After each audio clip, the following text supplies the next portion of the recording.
नमस्कार, रीवा 24 के ताजा तरीन अंक के साथ मैं शैलेंद्र। सबसे पहले प्रमुख खबरें। गुरुकुल विद्यालय की 9वीं कक्षा की छात्रा तीसरी मंजिल से गिरी, हालत गंभीर।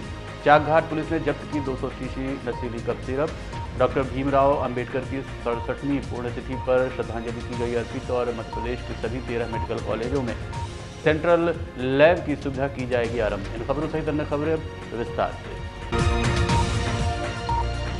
रीवा के चौराहा स्थित गुरुकुल विद्यालय के तीसरी मंजिल से 9वीं कक्षा की छात्रा गिरकर गंभीर रूप से घायल हो गई। घायल का उपचार रीवा के संजय गांधी अस्पताल में जारी है। चौराहा थाना अंतर्गत गुरुकुल विद्यालय में एक 9वीं क्लास के बच्ची के तीसरी मंजिल से गिरने का मामला प्रकाश में आया है। परिजनों का कहना है कि 23 दिसंबर को स्कूल का एनुअल फंक्शन होने वाला था, जिसमें रिहर्सल के लिए बच्ची गई थी। तीसरी मंजिल में म्यूजिक क्लास थी, जहां 2 शिक्षक भी मौजूद थे। वहीं कई छात्रों ने भी इस बात की पुष्टि की कि तीसरी मंजिल से अंजलि नीचे गिरी है, लेकिन स्कूल प्रबंधन अब इसे दबाने की कोशिश कर रहा है और कई तरह के बयान सामने आ रहे हैं। कुछ का कहना है कि सीढ़ियों से गिर गई है, वहीं कुछ ने बताया कि पानी में फिसल के गिरी है। मामला जो भी हो, पुलिस जांच कर रही है। वहीं चौराहा थाना प्रभारी ने बताया कि मामले की सूचना देर से मिली, क्योंकि पहले छात्रा के उपचार को प्राथमिकता दी गई। छात्रा को तुरंत अस्पताल पहुंचाया गया, उसके बाद जांच की जाएगी। घटना की सूचना लगते ही CSP Shivali Chaturvedi, additional SP Anil Sonkar सहित कई थानों के थाना प्रभारी पहुंचे और जांच शुरू की जा रही है। हालांकि अंजलि नीचे कैसे गिरी ये भी अभी एक प्रश्न बना हुआ है, लेकिन जिस तरह से मामले को दबाने की कोशिश की जा रही है, उस पर परिजनों ने स्कूल प्रबंधन पर सवाल खड़े किए हैं। उनको फ़ोन आया कि उसकी vice principal Vinita ma'am phone करी कि अंजलि त्रिपाठी ना वहाँ तीसरे मंजिल से रेलिंग से बैठने की कोशिश कर रही थी तो नीचे गिर गई है। तो हम लोग संजय गांधी ले जा रहे हैं, आप भी पहुँचिए। हम लोग यहाँ आए तो देखे तो उसका ट्रीटमेंट मतलब चालू था वहाँ। तो बच्चे लोग बोल रहे हैं कि 2-3 सीढ़ी से फिसल गई। टीचर भी बोल रहे हैं कि 2-3 सीढ़ी से फिसल के गिर गई। अगर इतना सीढ़ी से फिसल के गिर गई तो उसको इतनी चोट कहाँ से आ गई। और 1 बजे फ़ोन आया था हमारे पास कि मतलब अंजलि वहाँ ऊपर से गिर गई है। अब फिर बाद में झूठ बोल रहे हैं कि नहीं, वहाँ ऊपर से नहीं गिरी है, हम लोग देखे नहीं उसको, वो नीचे गिरी मिली है। कहाँ से गिरी हम लोगों को खुद ही पता नहीं है, कैसे गिरी। हमारे घर का खुद ही बच्चा पढ़ता है। फोन आया था आपके पास जी, तो आपसे क्या बोला गया? टीचर का जब फ़ोन आया तो हमसे बोला गया कि अंजलि त्रिपाठी रेलिंग में बैठने की कोशिश कर रही थी तो नीचे गिर गई हैं, ऊपर से नीचे गिर गई हैं। फिर जब हम यहाँ आए तो देखे तो बोले, मैडम और बच्चे लोग भी थे तो बोले कि क्या नाम से वहाँ, मैं बोली कहाँ से गिरी है, ऊपर से। तो बोले कि नहीं, वो तो ऊपर से नहीं, 2-3 सीढ़ियों से ऐसे फिसल गई है, तो पैर फिसल गया है उसका। डॉक्टर साहब बोले कि यहाँ बच्ची का देखे, फिर बोले कि अभी तो इतना वो नहीं है, रिकवर नहीं हो रहा है। तो हमने बोला कि कमर का क्या है, तो वो बोले कि अच्छा कमर में। यहाँ तो मैडम आई थी, यहाँ एक मैडम, तो उनसे वो बोली कि मतलब पानी से फिसल गई है बच्ची, और ये नहीं बोली कि 3rd फ्लोर से गिर गई हैं। और मेरा भतीजा उसी स्कूल में पढ़ता है, 9th में क्लासमेट है, सौरभ पांडे, तो वो भी बोला है कि 3rd फ्लोर से गिरी है वो। और मैं यहाँ नीचे था तो मैं नहीं देखा कि कैसे गिरी, पर गिरी 3rd फ्लोर से है। और म्यूजिक क्लासेस से बोली कि वो वहाँ से आई हैं निकल के रूम से, और तीसरे फ्लोर से गिरी। 2 सर बैठे थे ऊपर, और सर का नाम मेरे से नहीं बताया गया है, पर 3rd फ्लोर से गिरी। और ये लोग झूठ बोल रहे हैं, और ऐसे वो करके सब उछाले ना कि मतलब बच्ची कूद गई या छलांग लगाई, ऐसा कुछ भी नहीं है। अपनी स्कूल को बचाने के लिए बच्ची के अलावा 2 टीचर वहाँ और मौजूद और थे, पर मैं उनका नाम नहीं जानती है, तो बच्ची ही बता पाएगी, वहाँ के बच्चे ही बता पाएंगे। फ्लोर पे बच्ची थी तो वहाँ पे किस लिए गई थी? कुछ म्यूजिक 23 दिसंबर को उनका वो था फंक्शन था वहाँ स्कूल में, तो उसी के लिए गई थी वहाँ सीखने। अंदर वहाँ डांस कर रही थी। उसके बाद वहाँ से वो आई, उसके बाद वो अब क्या हुआ वहाँ ऊपर हम नहीं जानते, हम तो यहाँ थे। बच्चे भी उस समय बोल रहे थे कि हाफ टाइम था, लंच का टाइम था। जानकारी मिली थी कि एक बच्ची जो है गुरुकुल स्कूल में जो पढ़ती है, वो अपने 3rd माले से गिरने की सूचना आने पर जो है SGMS अस्पताल जाकर मैंने उसको मौके से देखा है, जहाँ अभी बोलने में असमर्थ है बच्ची की घटना कैसी हुई है, और उस संबंध में पृथक से जांच करके बाद वैधानिक कार्रवाई की जाएगी। बच्ची का नाम अंजलि त्रिपाठी है, पिताजी का नाम रजनीश त्रिपाठी है, और विश्वविद्यालय की रहने वाली है वो। और चूँकि अभी ऐसी जानकारी मिली कि स्कूल का फंक्शन हो रहा है, तो उस संबंध में उनकी कुछ तैयारी चल रही थी, तो मौके से जाके जो जांच करेंगे तब तथ्य आने पर उसमें अग्रिम कार्रवाई सुनिश्चित की जाएगी। सर, क्या इसका नियम क्या रहता है बच्चों को अंदर करने का? कैसे चेकिंग वगैरह रहती है, वार्डन वगैरह कहाँ थी कुछ? वो तो अब मौके में जाके उनसे जो स्कूल मैनेजमेंट है उन संबंध में इससे जानकारी लेनी पड़ेगी कि जो भी सुरक्षा संबंधित जो नियम हैं उसके तहत में स्कूल प्रशासन जो है उनका वो मुस्तैदी से कार्य कर रहा है कि नहीं कर रहा है। यदि इसमें किसी प्रकार की लापरवाही होगी तो वैधानिक कार्रवाई की जाएगी संबंधित व्यक्ति के विरुद्ध। अभी कैसी स्थिति है बच्ची की? अभी बच्ची की स्थिति अभी स्टेबल है। अभी बीच में तो कुछ वैसी थी, लेकिन अभी लास्ट टाइम में अभी बात किया डॉक्टर से तो कुछ स्टेबल बताया है। सुबह तक और अपन को अपडेट मिल जाएगा उस संबंध में। चोटें कहाँ लगी थी? डॉक्टर के बताए अनुसार तो उसको चोटें जो है कमर के नीचे वाले पोर्शन में लगी हुई है, और चूँकि इंटरनल चोट लगी हुई है साथ में और छाती में भी कुछ चोटें आई हैं, तो अभी डॉक्टर जो है अपने ऑब्जर्वर में उसका। मध्य प्रदेश महावाल्मीकि पंचायत द्वारा डॉक्टर भीमराव अंबेडकर जी की 67वीं पुण्यतिथि पर श्रद्धांजलि अर्पित की गई। Bodhisattva Bharat Ratna symbol of knowledge बाबा साहब डॉक्टर भीमराव अंबेडकर के 67वें परिनिर्वाण दिवस पर निपहिनिया मोहल्ला में मनाया गया, जिसमें सभी लोगों ने अपने मसीहा को भावभीनी श्रद्धांजलि अर्पित की, जिसमें गया प्रसाद वाल्मीकि, राजेश सिगोते, संजय नाहर, नरेंद्र करौसिया, धर्मेंद्र करौसिया, सोनू वाल्मीकि, विक्की चुटीले, ओम प्रकाश चुटीले सभी उपस्थित रहे। इस विषय पर कार्यवाहक अध्यक्ष ने बताया।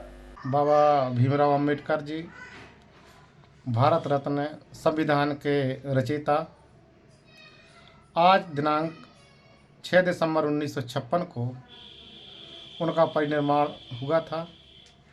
हमारे बीच से जो गरीबों हजारों लाखों की तादाद में लोगों का उद्धार किया, हम लोगों को अधिकार दिया और दलितों को एक बराबरी का इस देश में हिस्सेदारी दी।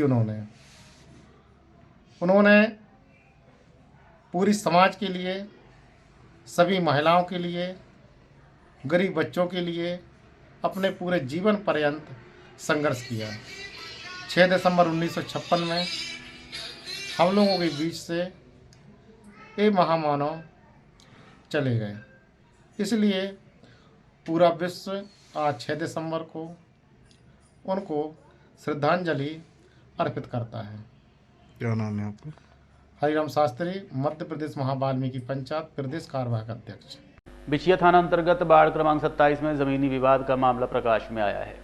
मामले को लेकर बताया गया कि जिस जमीन में विवाद चल रहा है उसका सीमांकन और रजिस्ट्री रहवासी नरेश ठारवानी के नाम पर है, जबकि पूर्व पार्षद अखिल गुप्ता व मोहल्ले के कई लोगों तथा पार्षद पति का कहना है कि नरेश ठारवानी की रजिस्ट्री व सीमांकन फर्जी है। वो जमीन नगर निगम की है जिस पर पार्क प्रस्तावित है। उक्त जमीन के मामले को लेकर नरेश ठारवानी ने बिछिया थाने में अखिल गुप्ता व मोहल्ले के अन्य लोगों के खिलाफ शिकायत भी की थी, जिस पर बिछिया थाना प्रभारी ने मोहल्ले के लोगों, अखिल गुप्ता व पार्षद पति को पूछताछ के लिए बुलाया था। अब सच्चाई क्या है ये जांच के बाद स्पष्ट हो पाएगा। मेरा नाम सैफुल खान है, मैं पार्षद पति हूँ वार्ड नंबर 41 से।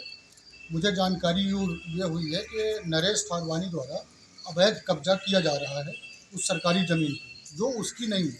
उसकी जितनी ज़मीन है वो उसने अपना घर बना के रखा है। तो मुझे ये जानकारी हुई मेरे मित्रों से कि चलिए थाना चला जाए। मैडम ने बुलाया। आपको ही बुलाया था? जी। क्या, क्यों बुलाया था? इसलिए कि भाई ये जिनकी ज़मीन है वो आए हैं तो उनको बना लेने दीजिए मकान या पार्क कुछ भी। लेकिन जब मुझे दोस्तों से, मित्रों से पता चला कि ये अवैध तरीके से बना रहा है तो उसके रोक के लिए यहाँ पे आए। तो ये बताइए, अभी हमने आपके अखिल गुप्ता पूर्व पार्षद से पूछा, उसके पास सीमांकन और रजिस्ट्री की दस्तावेज मौजूद है? हमारी जानकारी में पुरानी, आज से कई वर्ष पहले इसमें एक बार और इन लोगों ने, नरेश ठारवानी जी हैं, उन्होंने कब्जा करने की कोशिश की थी, इसे रुकवाया गया था। जबकि ये ज़मीन पहले से ही पार्क के लिए आरक्षित है और ये नगर निगम से भी प्रस्ताव इसका हो चुका है। ठीक है, वर्तमान में भी नहीं बना है उसका पार्क, लेकिन उसमें बनना तो है, पर ये अनर्गल उसमें कब्जा कर रहे हैं। ये बताइए, मैडम के पास अभी आप लोग बैठे थे तो बिछिया थाना प्रभारी महोदया बता रही थी कि उसमें सीमांकन और जो रजिस्ट्री वगैरह उसके नरेश ठारवानी के नाम पर है, तो रजिस्ट्री और सीमांकन कैसे उसके नाम पर हो गया? नहीं, ये तो फर्जी है। और जो वो रजिस्ट्री दिखा रहे हैं वो अपने घर की दिखा रहे हैं, है ना। और वो जो सीमांकन कराए हैं, अभी सीमांकन का उन्होंने हमें कोई कागज नहीं दिखाया। रजिस्ट्री के उन्होंने दिखाए हमें, तो वो घर का है और उसको वो डबल कर रहे हैं। घर पे तो उन्होंने बना लिया। कौन सी तहसील के अंतर्गत मामला है ये? हुजूर के। ये बताइए, पटवारी और आरआई से क्या आपने संपर्क साधा? नहीं, अभी तो मेरी बात नहीं हुई है। उन्होंने एक दिन हमने फ़ोन लगाया था, आज से लगभग 8-10 दिन पहले की बात हुजूर है। पटवारी तहसील के हाँ, पटवारी से हाँ हाँ, ज्ञानेश सिंह जी से बात हुई तो उन्होंने बोला मैंने यदि किया होगा तो कागज होंगे। तो हमने कहा कागज तुमको नहीं दिखा रहे मुझे, आप बता रही है कहे कि मैं आऊंगा, फिर उसके बाद वो आए नहीं। तो क्या लगता है आपको रजिस्ट्री और सीमांकन फर्जी है? सीमांकन 100% फर्जी है। और और जो वो रजिस्ट्री है वो दिखा रहे अपने, वो उनके घर का है ना। और वो घर तो उन्होंने बना लिया, पर जो लैंड खाली है वो बोल रहे हैं इसका मैंने परमिशन लिया है। आज आपको थाने क्यों बुलाया गया था, विषय थाने? बस इसी विषय में कि मैडम ने बुलाया था कि उनके नए हमारे पास डॉक्यूमेंट पेश किए हैं। आवेदन भी दिया क्या नरेश ठारवानी ने? कहाँ पर? देखते रहिए Rewa 24 news, city cable network. मिलते हैं इस छोटे से ब्रेक के बाद। हड्डी जोड़ एवं रीढ़ रोग तथा स्त्री रोग एवं प्रसूति रोग का इलाज एक ही छत के नीचे। विघ्नहर्ता hospital and trauma centre, hotel landmark के पास, रतहरा, रीवा। डॉक्टर संतोष सोनी, पूर्व चिकित्सक, बॉम्बे हॉस्पिटल, मुंबई। हड्डी जोड़ एवं रीढ़ रोग विशेषज्ञ, छोटे चीरे एवं दूरबीन विधि द्वारा हाथ तथा पैर की हड्डियों का ऑपरेशन। गठियाबात, जटिल एवं बिगड़े हुए फ्रैक्चर का बेहतर इलाज करते हैं डॉक्टर संतोष सोनी। विघ्नहर्ता हॉस्पिटल ट्रॉमा सेंटर में ही स्त्री एवं प्रसूत रोग विशेषज्ञ डॉक्टर शैलजा सोनी भी उपलब्ध हैं, जिनकी देखरेख में नॉर्मल डिलीवरी, सिजेरियन ऑपरेशन एवं बच्चेदानी से संबंधित ऑपरेशन की बेहतर सुविधा। संतानहीन दंपत्ति तत्काल संपर्क करें। विघ्नहर्ता hospital and trauma centre, hotel landmark के पास, रतहरा, रीवा। सुविधाजनक एवं सफल इलाज हेतु आज ही संपर्क करें। विघ्नहर्ता hospital and trauma centre, hotel landmark के पास, रतहरा, रीवा। मोबाइल नंबर 7828781983 अथवा 8462956774 पर।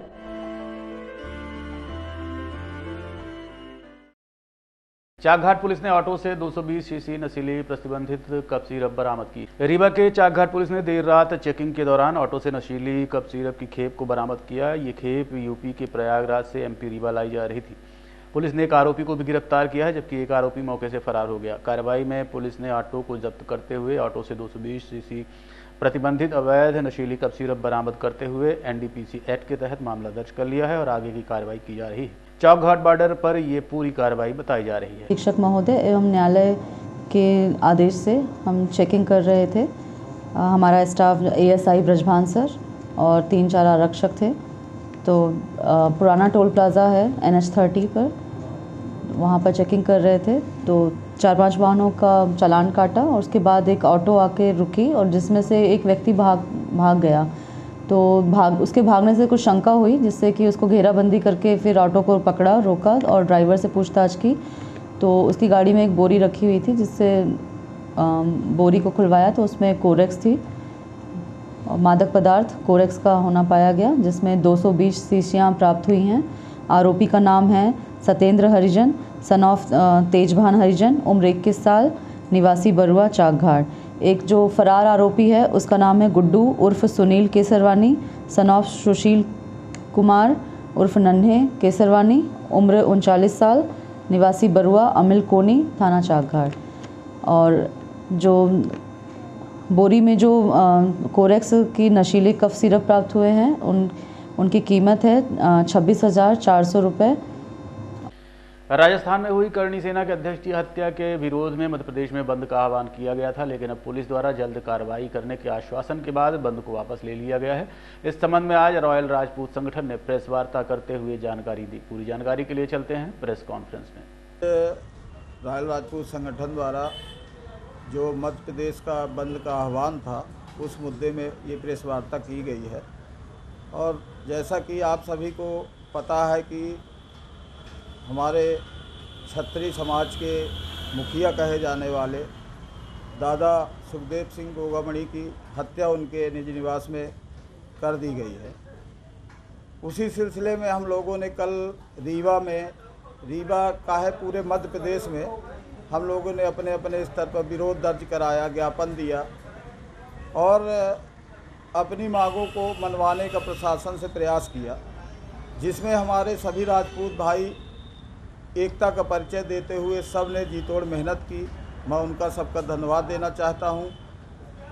और जैसा कि अभी हम लोगों को निर्देश मिला है कि हम लोगों की मांगों को 72 घंटे के अंदर पूरा करने का आश्वासन शासन द्वारा दिया गया है, इसलिए हम लोग ये जो प्रदेश व्यापी बंद था उस बंद को अभी समाप्त किए हैं मात्र 72 घंटे के लिए।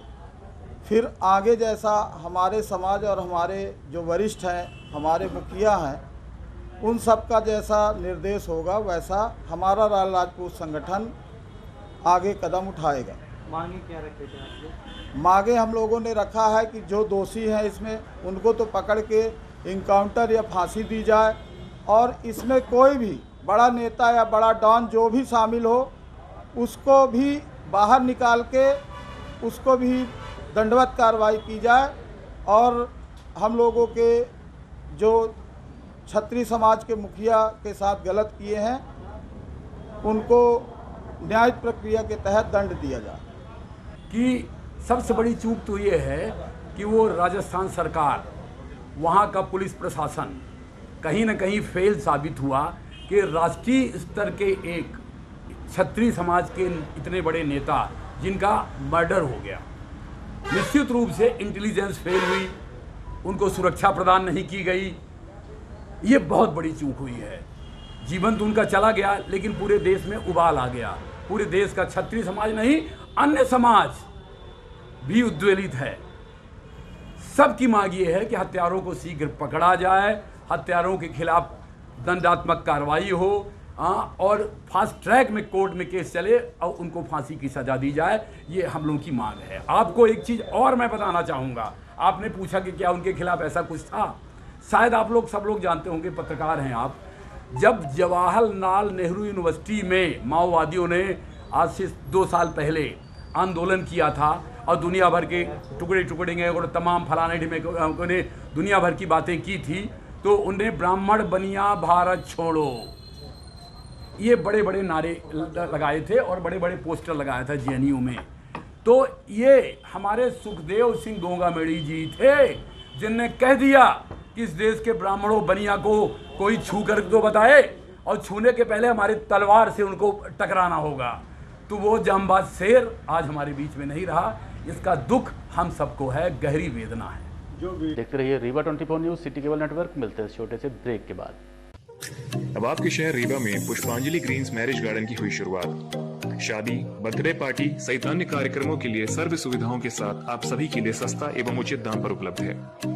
2 एकड़ से अधिक एरिया में बने मैरिज गार्डन में सीसीटीवी कैमरे एवं बेहतरीन पार्किंग व्यवस्था के साथ में 6 कमरे, अटैच्ड बाथरूम, उत्तम हॉल की व्यवस्था, इतना ही 4500 वर्ग फीट में निर्मित मैरिज हॉल सभी व्यवस्थाओं के साथ उपलब्ध है।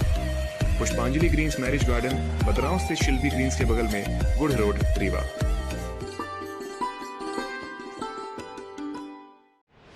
Pentium point group of institutions, a key to success. जी हाँ, Pentium point group of institutions, जहाँ पर आपको मिलते हैं BA LLB 5 year full time program, LLB 3 year full time program, bar council of India से मान्यता प्राप्त हैं।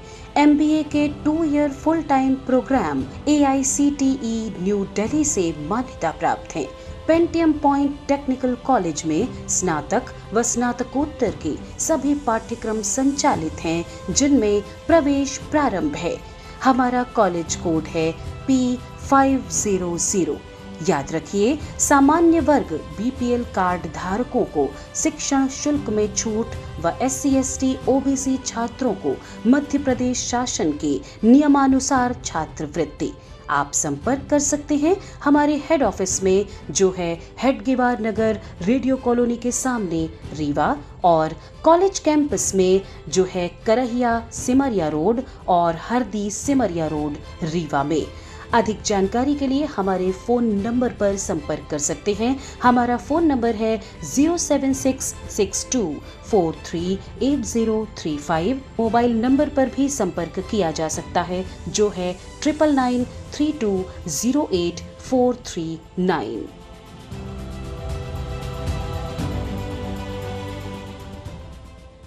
मध्य प्रदेश के सभी 13 मेडिकल कॉलेजों में सेंट्रल लैब की सुविधा आरंभ की जाएगी। मरीजों की सुविधाओं में विस्तार को देखते हुए मध्य प्रदेश के 13 मेडिकल कॉलेजों में सेंट्रल लैब की स्थापना की जाएगी, या जहां बने हुए हैं उनका उन्नयन किया जाएगा। इसके लिए एक निजी कंपनी को ठेका दिया गया है जो इस कार्य को संपादित करेगी।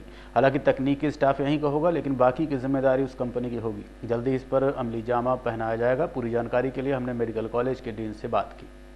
हमारे यहाँ अपनी सेंट्रल पैथोलॉजी लैब है, इसका उन्नयन होना है। तो शासन की मंशा है कि सभी 13 मेडिकल कॉलेज में एक सेंट्रलाइज लैब ऐसी बनी हो ताकि मरीजों को असुविधा न हो। अभी कलेक्शन सेंटर अलग अलग जगह होते हैं और सेंटर पैथोलॉजी अलग अलग होती थी, तो इनको एक जाई करके एक जगह करने का उद्देश्य हैगा। तो इसमें वहाँ पर भोपाल में डीएमई ऑफिस में एक टेंडर पारित हुआ L1 हैक लैब को, तो वो इस कार्य को संपादित करेंगे। तो उनका कार्य ये रहेगा कि वो लोग अपने डेटा ऑपरेटर देंगे और इसमें कोऑर्डिनेशन का काम करेंगे। मैन पावर हमारा ही होगा। तो कलेक्शन सेंटर में उनके डाटा एंट्री ऑपरेटर रहेंगे जो ब्लड को कलेक्ट करवाएंगे। उनका एक रनर रहेगा जो ब्लड सैंपल को नर्सिंग स्टाफ तक के और हमारे जो सेंटर पैथोलॉजी लैब है उसमें वो पहुंचा देगा। और जो टेस्ट हमारे यहाँ उपलब्ध नहीं है वो लोग वो मशीनें लगाएंगे, उसकी किट जितनी रिएजेंट है उसकी उपलब्धता उन्हीं की जवाबदारी रहेगी, मशीनों का देखरेख उनकी जवाबदारी रहेगी। और अगर वो लोग मशीन 48 घंटे के अंदर नहीं सुधार पाएंगे तो उनके ऊपर पेनल्टी भी वो की जाएगी। दूसरा, उसमें जैसे हम पैथोलॉजी प्राइवेट पैथोलॉजी में जिस तरह से रेट होता है, रेट लिस्ट उनकी एक रेट लिस्ट रहा करेगी। और जो CGHS रेट है, सेंट्रल गवर्नमेंट स्कीम के जो हॉस्पिटल के रेट होते हैं उसके 30% रेट पे, मतलब 70% डिस्काउंट कर देते हुए उस रेट पर वो कार्य करेंगे। तो ये एक अच्छी सुविधा यहाँ पूरे 13 मेडिकल कॉलेज में स्टार्ट होने जा रही है। हम लोगों ने अभी जगह चिन्हित की है और उनसे कहा है कि जो हमारी सेंटर पैथोलॉजी है वहाँ वो अपनी मशीनें रख ले और हमारे जो सुपर स्पेशलिटी में हमारी जो लैब ऑलरेडी चल रही है जिसमें बड़े 3 हॉल है, उसी में वो अपनी मशीनों के द्वारा संपादित कर ले ताकि सुपर स्पेशलिटी के मरीजों को भी दिक्कत ना हो और जो हॉस्पिटल में है उनको भी दिक्कत ना हो। तो अभी फ़िलहाल वर्तमान में 2 जगह हम सेंटर पैथोलॉजी का संचालन करने जा रहे हैं और कुछ इंफ्रास्ट्रक्चर में जो कुछ चेंजेस करने हैं तो वो 8-10 दिन में हम लोग कर देंगे। थोड़ा सा स्टोर में कि अभी वर्तमान में समस्या है, लैब में कोई समस्या नहीं है। तो भोपाल में ये 10 दिन पूर्व ये चालू हो चुका है। इंदौर में भी संभावना है कि 10 दिन बाद स्टार्ट हो जाएगा और विदिशा में, बाकी के भी कॉलेज में इसी महीने शायद स्टार्ट हो जाए। तो हम लोग भी पूरी तरह से कोशिश में हैं कि 1 सप्ताह या 10 दिन के अंदर हम लोग भी ये कार्य को संपादित कर लें। आज के अंक में इतना ही। देखते रहिए रीवा 24 न्यूज़। नमस्कार।